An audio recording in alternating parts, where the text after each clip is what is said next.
اعوذ باللہ من الشیطان الرجیم بسم اللہ الرحمن الرحیم۔ ہمارا درس جو چل رہا ہے وہ امام علی نقی علیہ السلام کے سلسلے سے چل رہا ہے اور بڑی دلچسپ اور بڑی اہم وادی میں آپ کو لے کر کے میں آیا ہوں۔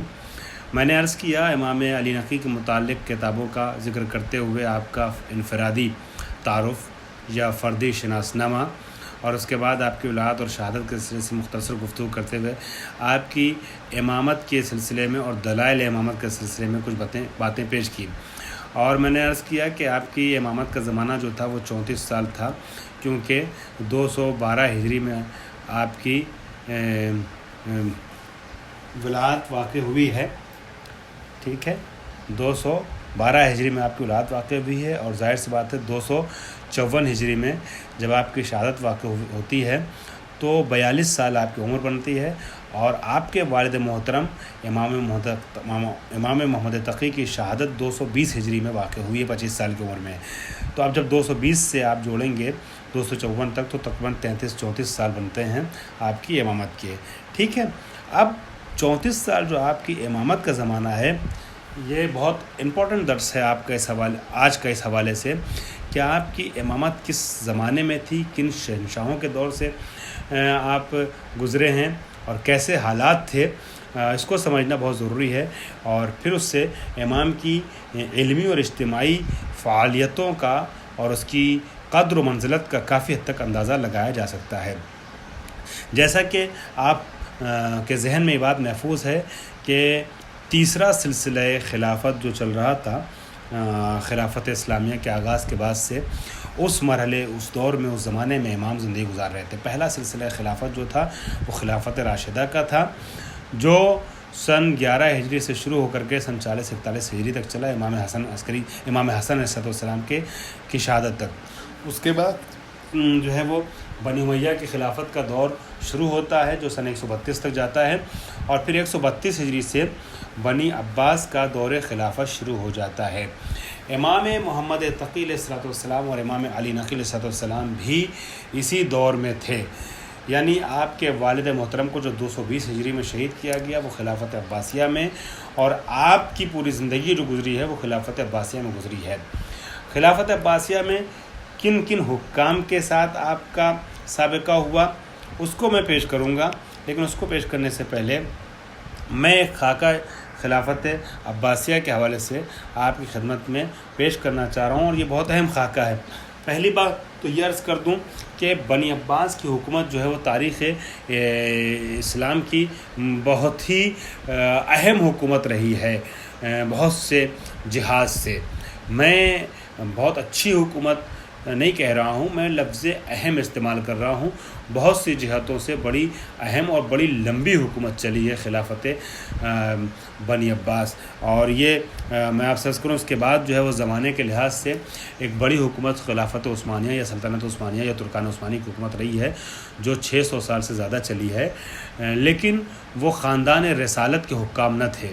یہ جو تھے یہ اپنے کو رسول اللہ کے چچا جناب عباس بن عبد المطلب کے اولاد ہونے کی وجہ سے خاندان رسالت سے منسوب کرتے تھے، اور کہیں نہ کہیں نبی کے رشتہ داروں کی حکومت تھی، اگرچہ یہ غاصبین حق تھے اور ظالموں میں سر فہرست رہنے والے افراد تھے، لیکن جو ان کی حکومت ہوئی ہے یہ اس حوالے سے کہ رسول اللہ سے اپنے کو جوڑتے تھے، متصل کرتے تھے۔ خاندان رسالت کی یہ ایک اہم خلافت تھی جو کافی عرصے تک چلی ہے۔ ایسے دیکھا جائے تو سب سے لمبی حکومت جو ابھی تک تاریخ انسانیت کی اور تاریخ اسلام کی رہی ہے وہ ترکان عثمانی کی حکومت رہی ہے، خلافت عثمانیہ، ٹھیک ہے، سلطنت عثمانیہ، جن کا مرکز ترکی تھا۔ لیکن اگر خلافت بنی عباس کے 2 مرحلے ہیں، 2 دور ہیں، ان کو جوڑ لیا جائے تو زمانے کے لحاظ سے ترکان عثمانی سے بڑی ان کی حکومت تھی۔ ترکان عثمانی نے 600 سال حکومت کی ہے اور انہوں نے اس سے زیادہ حکومت کی ہے، وہ آپ خود جوڑ سکتے ہیں وہ کس طریقے سے۔ دیکھیے 132 میں ان کی حکومت قائم ہوتی ہے، ٹھیک ہے، اور 654 ہجری تک ان کی حکومت چلتی ہے عباسیوں کی، یعنی 132 سے 654 تک اگر آپ دیکھیں گے 656 تک ان کی حکومت چلتی ہے، تو تقریباً جو ہے وہ 524 سال انہوں نے حکومت کی ہے بنی عباس نے۔ 526 ابھی آپ سوچیں گے 524 سال اگر حکومت کی ہے انہوں نے اور 625 سال تقریباً حکومت کی ہے ترکان عثمانی نے، تو بنی عباس کی حکومت تو 100 سال کم رہ گئی. نہیں، میں بھی عرض کرتا ہوں کہ بنی عباس کی حکومت 100 سال کم نہیں بلکہ 100 سال زیادہ ہی رہی عثمانیوں سے. وہ کس طریقے سے کہ ان کی حکومت ہلاکو خان کے حملے کے نتیجے میں بغداد پر مغلوں کے تصرف کے نتیجے میں سن 656 میں ختم تو ہو جاتی ہے اور ان کا آخری بادشاہ جو ہے وہ مارا جاتا ہے. ٹھیک ہے، بنی عباس کا جو آخری بادشاہ ہے مستعصم، وہ 656 میں مارا جاتا ہے. اس طریقے سے ہلاکو خان کے حملے کے نتیجے میں خلافت بنی عباس ختم ہو جاتی ہے. لیکن 2 سال 3 سال کے وقفے کے بعد سن 659 ہجری میں یہ پھر اپنے پیر پہ کھڑے ہوتے ہیں اور پھر سے حکومت قائم کرتے ہیں. البتہ ان کی حکومت کا مرکز اب عراق یا بغداد نہیں ہے بلکہ ان کی حکومت کا مرکز بدل جاتا ہے اور قاہرہ میں بنی عباس کی حکومت چلتی ہے. اور اس میں بھی مستنصر اور مستکفی اور واسق اور متوکل جیسے بادشاہ آتے ہیں، ہے نا. متوکل جو ہے وہ بغداد کے سلسلے حکومت میں بھی ہے، واسق بغداد کے سلسلے حکومت میں بھی ہے، معتصم بغداد کے سلسلے حکومت میں بھی ہے، مستعین بغداد کے سلسلے حکومت میں بھی ہے. ٹھیک ہے، لیکن یہی لوگ جو ہیں وہ قاہرہ کے سلسلے حکومت میں بھی ہیں. ٹھیک ہے، تو ان لوگوں کی حکومت قاہرہ میں جو شروع ہوتی ہے، مصر میں جو شروع ہوتی ہے، وہ سن 659 سے لے کر کے 933 تک چلتی ہے. یعنی تقریباً 264 سال یہ لوگ وہاں حکومت کرتے ہیں. اب اس 264 سال کو 524 میں اگر آپ جوڑیے گا تو 5 2 7 تقریباً 800 سال کے قریب انہوں نے کل ملا کے حکومت کی ہے اسی خاندان نے. تو ایک خاندان کی لگاتار جو حکومت چلی ہے ایک مرکزیت کے ساتھ، وہ تو ترکان عثمانی کی ہے تاریخ انسانیت کی سب سے بڑی حکومت. لیکن اگر 2 سال 3 سال کے گیپ کے بعد اور انتقال مرکز کے اعتبار سے اگر جوڑا جائے تو تاریخ انسانیت کی سب سے بڑی ایک خاندان کی جو حکومت رہی ہے وہ خلافت عباسیہ رہی ہے، جو تقریباً جو ہے وہ 8 صدی تک چلی، 8 سنچری یہ حکومت چلی ہے.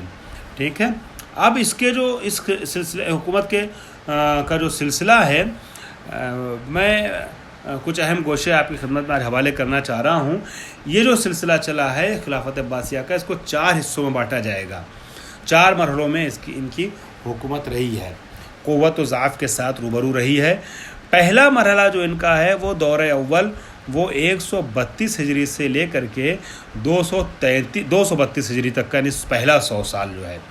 ٹھیک ہے، جو پہلی صدی ہے وہ ان کی استحکام کی صدی ہے نا. اور ابوالعباس صفا سے لے کر کے واسق کی خلافت تک کا یہ سلسلہ ہے. یہ جو ہے یعنی آپ سمجھ لیے کہ امام جعفر صادق علیہ السلام سے لے کر کے امام علی نقی علیہ السلام کے زمانے تک کا جو سلسلہ ہے، یہ چونکہ امام علی نقی علیہ السلام کی امامت شروع ہوتی ہے 220 ہجری میں اور میں 232 ہجری کی بات کر رہا ہوں. ٹھیک ہے، 232 ہجری تک یہ جو سلسلہ ہے 132 سے 232 ہجری تک کا، یہ سب سے مستحکم سلسلہ ان کا ہے. ٹھیک ہے، 100 سال شروع کے. اس میں عباسیوں نے ایرانیوں کی مدد سے کافی استحکام پایا تھا. ایرانیوں کی مدد سے ان کی حکومت قائم بھی ہوئی تھی. آپ جانتے ہیں کہ اس سلسلے کا جو عباسی خلافت قائم ہوئی ہے، اس کا کمانڈر اور علمبردار جو تھا وہ ابو مسلم خراسانی تھا، جو خراسان کرنے والا تھا. ایرانیوں کا کافی سپورٹ رہا ان کو. ٹھیک ہے، اور اس کے بعد جو دوسرا مرحلہ آتا ہے وہ شروع ہوتا ہے متوکل کی حکومت سے لے کر کے. ٹھیک ہے، تقریباً 232 سے لے کر کے 334 ہجری تک مستکفی کی جو حکومت ہے اس زمانے تک یہ سلسلہ، نہیں 102 سال، مطلب 1 صدی اور کہہ سکتے ہیں آپ. اگلی 1 صدی جو ہے یہ ایک دوسرا مرحلہ ہے، دوسرا دور ہے. ٹھیک ہے، یہ قوت و ضعف نسبی سے روبرو رہا ہے یہ زمانہ. ٹھیک، اور اس میں دنیا اسلام میں فکری اور عقیدتی اعتبار سے بڑے تغیر و تبدل پیش آئے ہیں، جن میں سے بعض تحولات اور تغیرات کی طرف میں انشاءاللہ آگے اشارہ بھی کروں گا. فکری اعتبار سے, عقیدتی اعتبار سے بڑے اتار چڑھاؤ سے بھرپور رہا ہے. اور یہی وہ دور ہے کہ جب شیعت میں بھی ایک بہت بڑا چینج آیا ہے, یعنی غیبت کبریٰ غیبت صغریٰ کا آغاز ہوتا ہے اسی دور میں, اور پوری غیبت کبریٰ اسی دور میں رہی, غیبت صغریٰ اسی دور میں رہی ہے, یعنی سن 260 سے لے کر کے سن 329 ہجری تک. اور غیبت کبریٰ کا آغاز 329 ہجری میں ہوتا ہے, اور میں جس زمانے کی بات کر رہا ہوں 232 سے لے کے 334 ہجری تک کا, یعنی یہ پورا جو پیریڈ رہا ہے, پورا عرصہ اور زمانہ جو رہا ہے غیبت صغریٰ کا اور غیبت کبریٰ کی ابتدا, یہ اسی زمانے میں ہے. اس زمانے میں دنیا اہل سنت میں بھی مذہبی اعتبار سے بڑی تبدیلی اور تغیرات واقع ہوئے ہیں, اور دنیا تشیع میں تو بہت سی, جس کی سب سے بڑی مثال ایک غیبت کا آغاز ہے. ٹھیک ہے.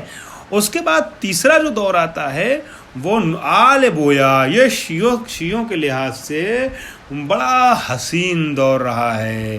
خلافت مرکز میں بنی عباس کی ہے, لیکن بغداد اور اس کے اطراف میں, جو عراق کی سرزمین پہ اور اس کے اطراف میں بہت بڑے خطے پہ ایک شیعہ حکومت کا تاریخ ہے. اسلام میں 2 اماموں کی حکومت کے بعد پہلی مرتبہ شیعہ حکومت کا ایک خاص خطے پہ قیام ہوتا ہے, اور اس حکومت کا نام ہے حکومت آل بویا. آل بویا کی حکومت قائم ہوتی ہے. یہ سلسلہ جو ہے تیسرا دور جو ہے یہ نفوذ آل بویا کا زمانہ ہے. ٹھیک ہے. خلافت اور یہ کیا نام ہے 334 سے لے کر کے 447 ہجری تک تقریباً آپ کہہ سکتے ہیں, جہاں قائم جو خلیفہ عباسی تھا اس کی حکومت کا اختتام آپ کہہ سکتے ہیں. یہ تقریباً 110-15 سال کا جو عرصہ ہے, 334 سے لے کے 347 کا, یہ تیسرا مرحلہ ہے. اور میں نے عرض کیا اس مرحلے کی ایک بہت بڑی جو اپج ہے وہ شیعہ حکومت آل بویا کا قیام ہے. اور بغداد میں شیعہ حکومت کے زمانے میں, آل بویا حکومت میں سب سے پہلی مرتبہ تاریخ میں جلوس حسینی کا سڑکوں پر برآمد ہونا, سڑکوں پر آنا گھروں سے نکل کر کے, اور حی علی خیر العمل کا اذان میں علی الاعلان پہلی مرتبہ ذکر کیا جانا. یہ ایک انقلاب اس حوالے سے رہا ہے مرکز اسلام میں. چوتھا اور آخری جو مرحلہ ہے بنی عباس کی حکومت کا, چوتھا دور, وہ 347 سے لے کر کے 656 تک, یعنی ان کی حکومت کے انقراض اور اختتام تک, جہاں پر سلجوقی ترکوں کا جو ہے نفوذ ہو جاتا ہے. یہ قائم کی حکومت سے شروع ہو کر کے مستعصم جو آخری بادشاہ تھا خلافت عباسیہ بغداد کا, اس کے قتل تک, اس کے واصل جہنم ہونے تک کا یہ سلسلہ رہا ہے 447 سے 656 تک کا. ٹھیک ہے. یہ تقریباً جو ہے بن رہا ہے آپ کے 200 سال, تقریباً 200 سال. اس میں جو ہے وہ ترکان سلجوقی جو ہیں وہ بہت تیزی سے نفوذ کرتے ہیں اس حکومت میں, اور یہاں تک کہ خلفائے بنی عباس جو ہیں اس دور میں ایک کٹ پتلی کے طور پہ رہ جاتے ہیں. اور سلجوقیوں کی حکومت یعنی سلاجقہ کی حکومت جو ہے وہ پورے خطے پہ, ایران اور عراق اور اسلامی ممالک میں بہت بڑے خطے پہ حاکم ہوتی ہے. یہاں تک کہ ان کے بچے کچھ لوگ جو ہیں روم میں بھی بعد میں دوبارہ حکومت قائم کرنے میں کامیاب ہوتے ہیں, جن کو سلاجقہ روم کہتے ہیں. قدرت مند طاقت سلجوقیوں کے سامنے آتی جو کافی عرصے عالم اسلام پر حکومت کرتی ہے. یہ 4 ادوار ہیں, اور ان 4 ادوار میں سے جو دوسرا دور ہے وہ امام علی نقی علیہ الصلوۃ والسلام, دوسرا اور تیسرا دور جو ہے وہ کسی نہ کسی طریقے سے امام علی پہلا اور دوسرا دور جو ہے, اسپیشلی دوسرا دور, وہ امام علی نقی علیہ السلام کی زندگی سے مواجہ ہے, ہم زمان ہے. کس طریقے سے کیسے, اس کو انشاءاللہ اگلے درس میں بیان کروں گا جب خلفائے بنی عباس کا ذکر کروں گا, امام علی نقی کے زمانے کے خلفاء کا. وآخر دعوانا الحمدللہ رب العالمین.